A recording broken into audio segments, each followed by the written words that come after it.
Watch this. A card appears, fades in, slides up silky smooth. No JavaScript, no animation library. Just 3 lines of CSS you've probably never heard of. This is at starting dash style. CSS's most underrated new feature, and it's about to change how you animate elements forever.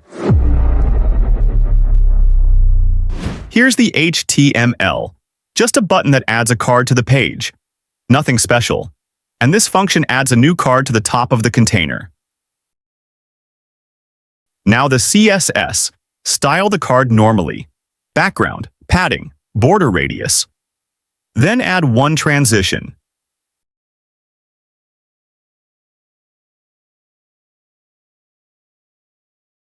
Here's where the magic happens. We add the @starting-style rule.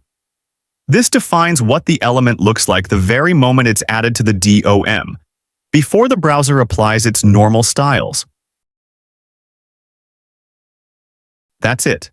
The browser sees the starting style values, invisible, shifted down, then immediately transitions to the normal state.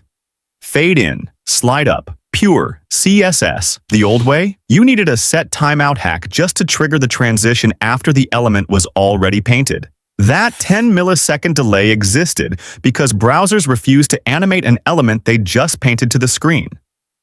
@starting-style fixes that permanently. If this helped you, smash that like button and subscribe. I drop these every week. Drop a comment below. What's the first thing you're going to animate? See you in the next one.